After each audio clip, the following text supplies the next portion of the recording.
wedding photo showed 3 bright smiles. The bride, the groom, and the best man.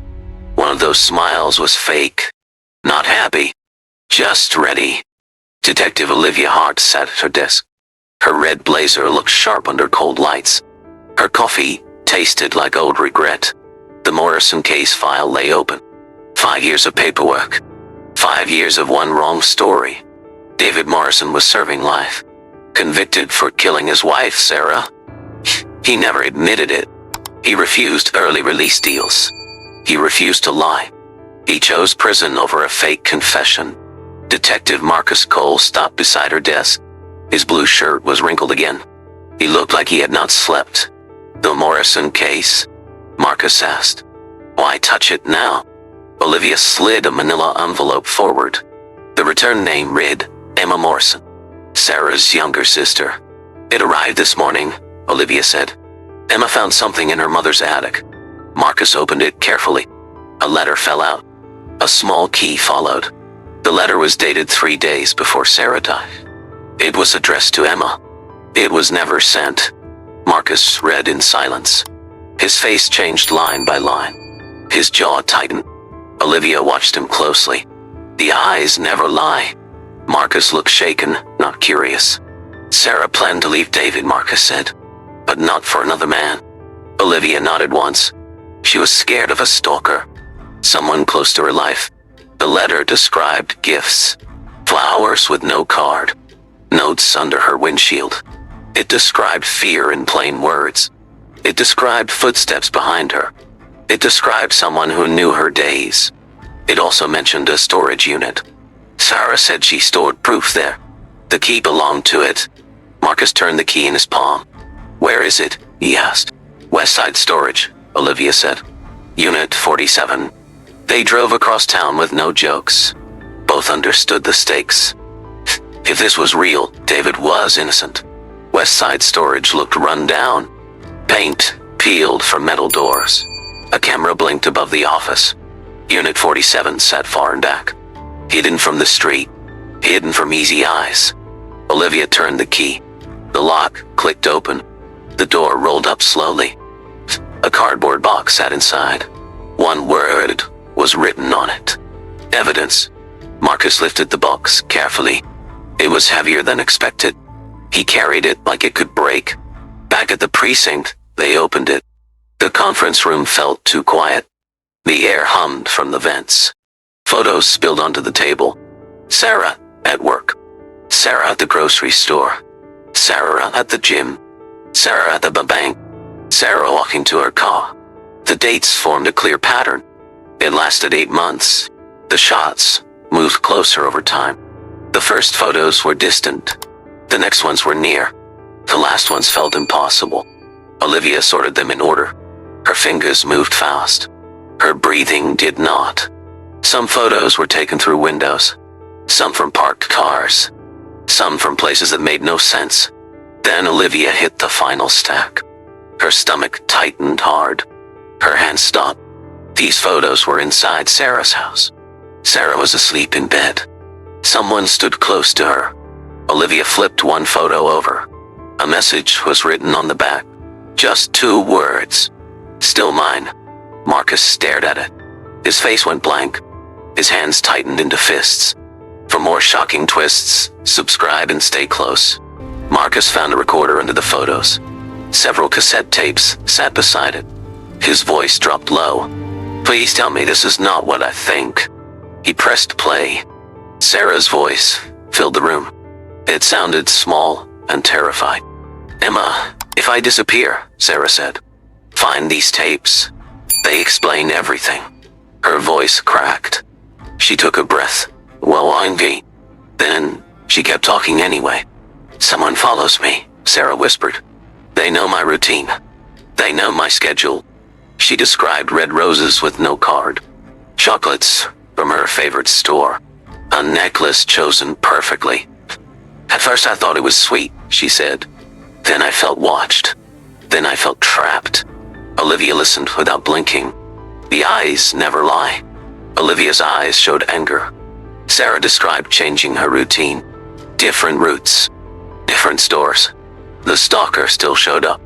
Every time. Like they owned her calendar. Marcus reached for the second tape. He pressed play again. A different sound came first. A soft creak. A tiny breath. A whisper that was not Sarah.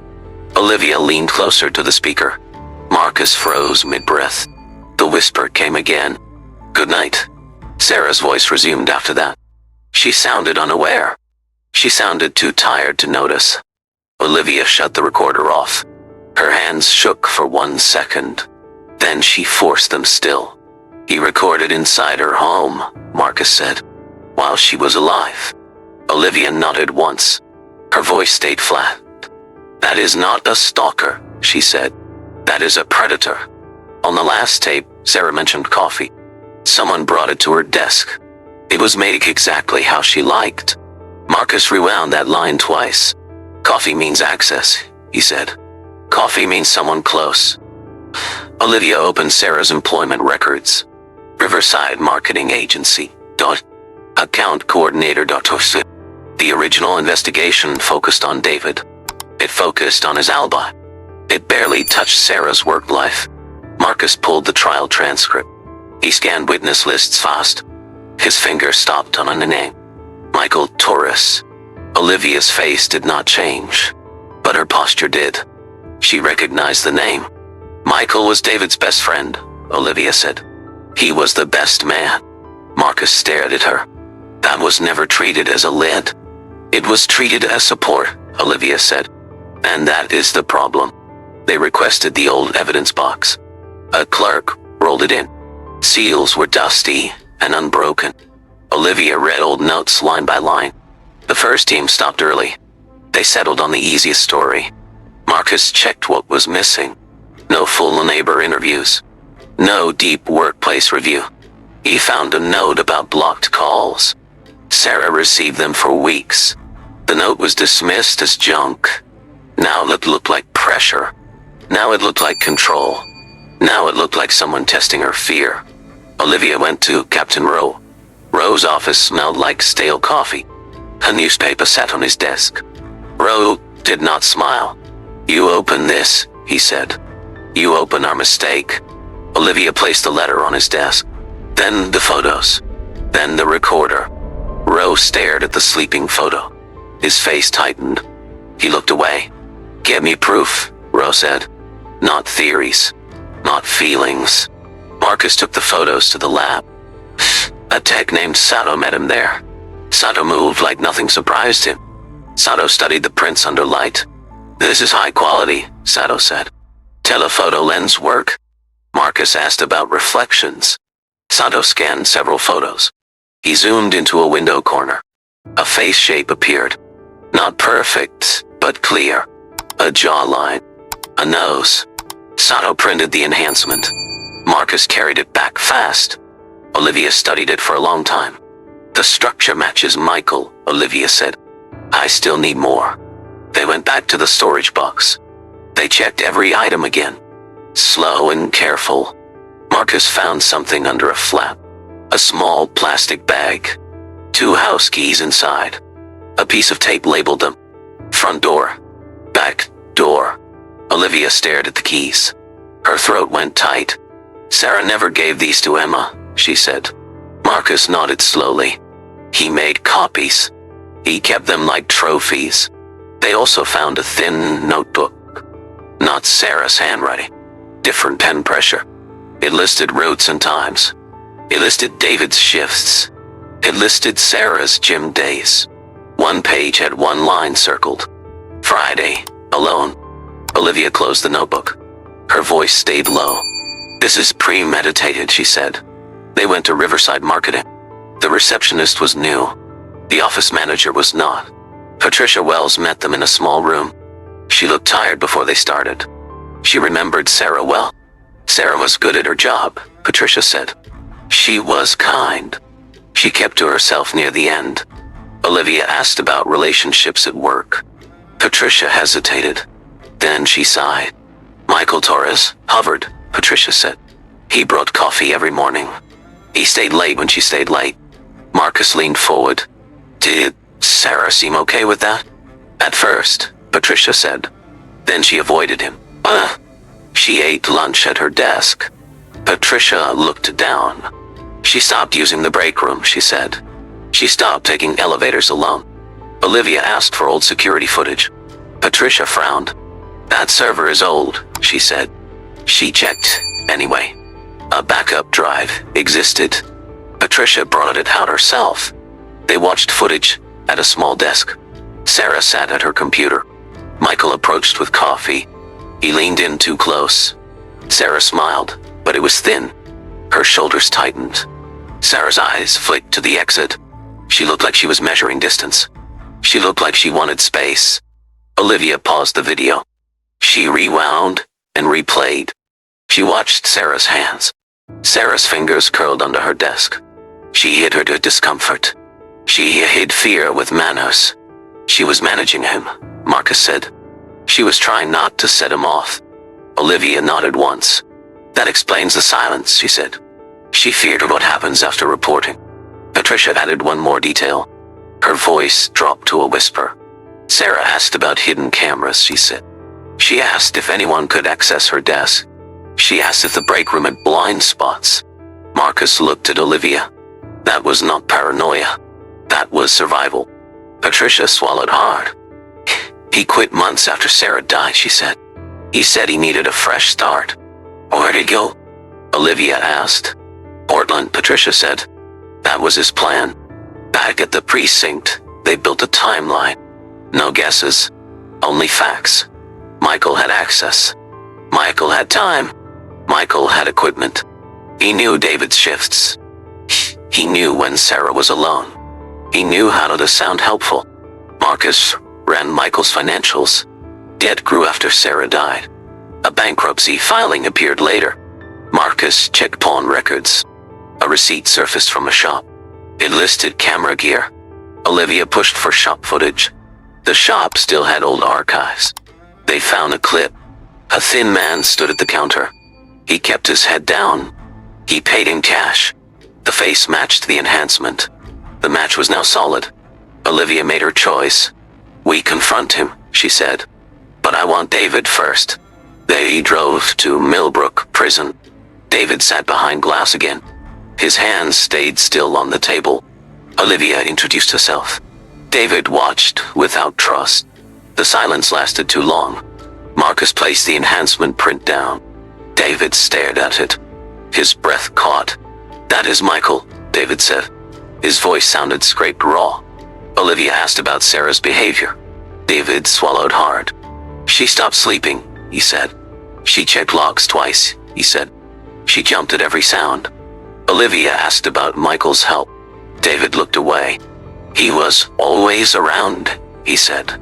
He brought coffee sometimes, David said. He offered to fix things at the house. Marcus asked about the house key. David blinked fast.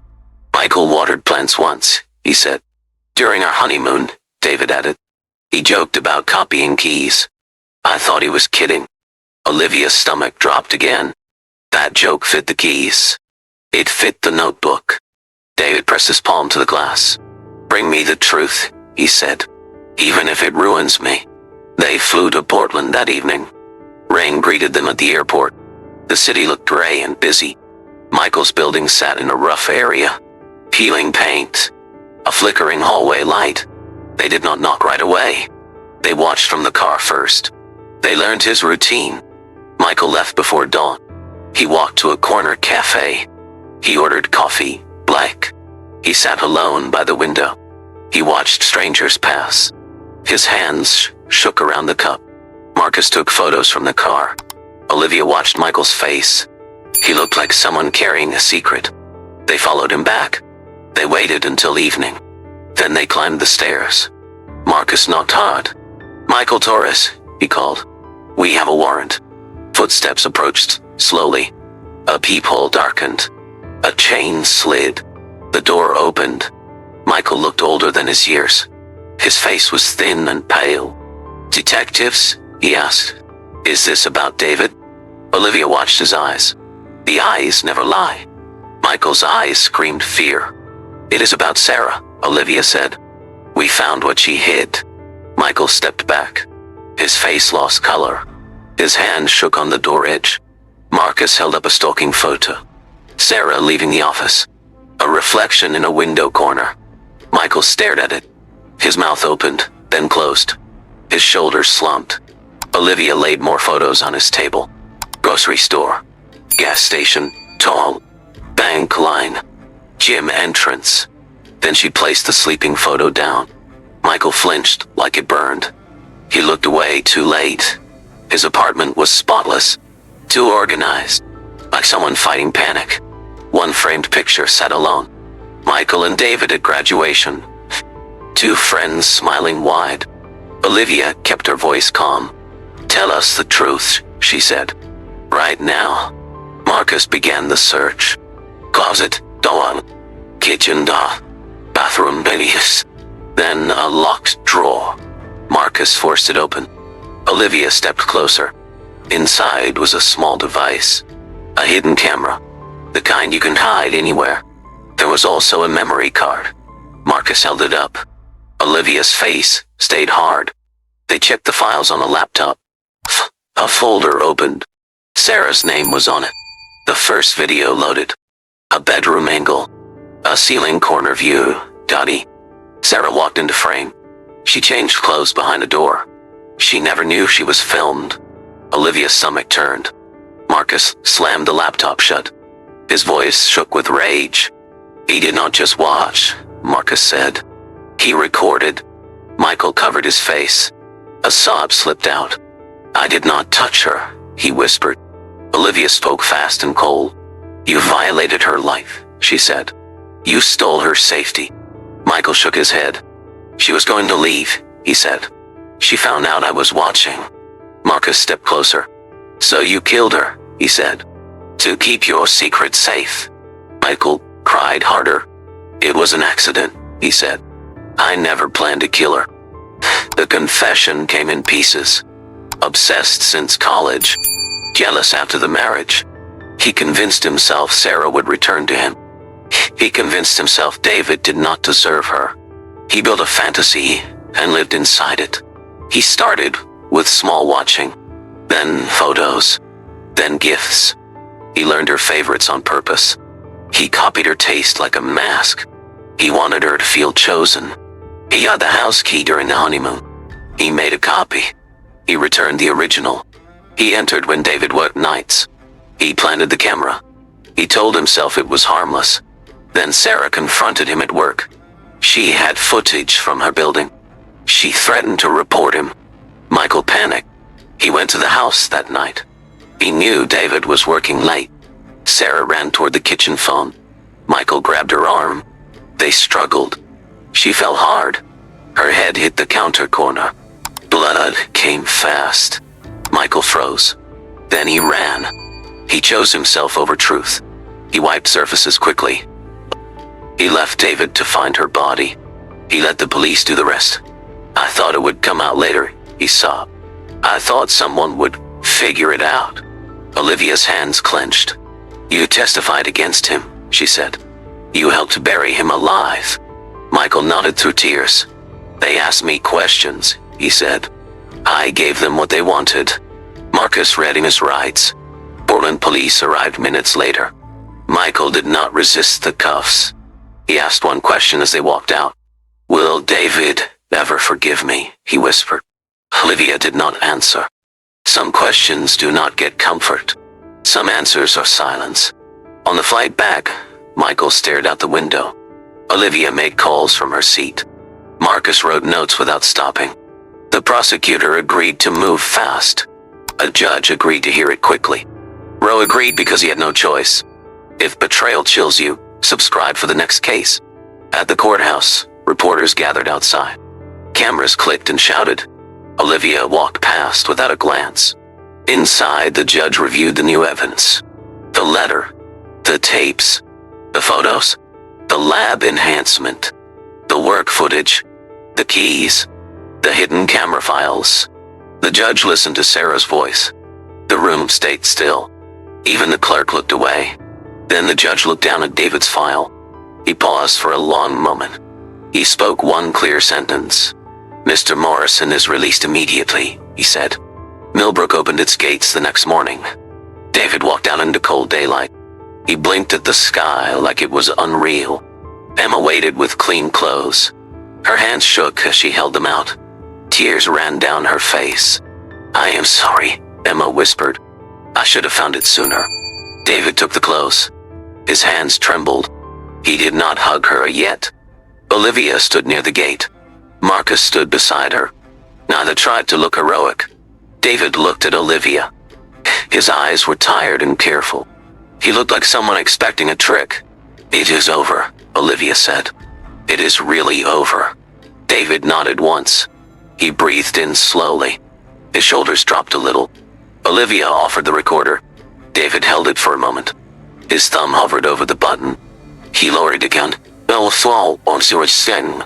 "Not today," he said. "Not today."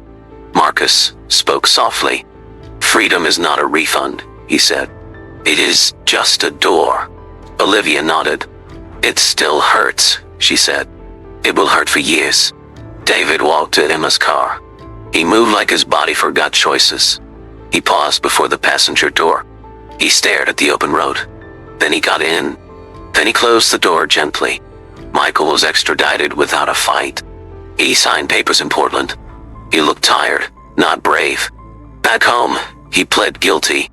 Manslaughter and perjury. No trial. No speeches. At sentencing, he faced David. "I am sorry," Michael said. His voice shook on each word. David stared at him for a long time. Then David looked away. Not every betrayal gets a reply. Michael received 15 years. The gavel struck once. The sound felt final. Outside, Roe gave a careful statement. He called it a correction. He avoided the word failure. Olivia refused the microphones. Marcus refused too. They left together in silence. In the car, Olivia sat still. Her hands rested on the wheel. She did not start the engine. "We should have seen it," Olivia said. "We should have pushed harder." Marcus kept his eyes forward. "We did not build the lie," he said. "But we allowed it." Olivia swallowed hard. She thought of Sarah's tapes. Sarah tried to protect the truth alone. The wedding photo went into evidence, sealed and silent. 3 smiles stayed frozen. 1 smile stayed dangerous. If truth matters, subscribe before the final reveal. David moved to a small town later. He chose quiet streets and simple work. He wanted strangers, not history. He rebuilt slowly. He slept lightly. He checked locks without thinking. Emma visited when he allowed it. She brought food and letters. She tried to earn time back. Olivia returned to work the next day. She reopened other closed files. She listened for quiet warnings. Some victims do not scream. Some victims write letters instead. Some predators look like friends. Sometimes the closest person is the danger. Sometimes the nicest smile is the mask.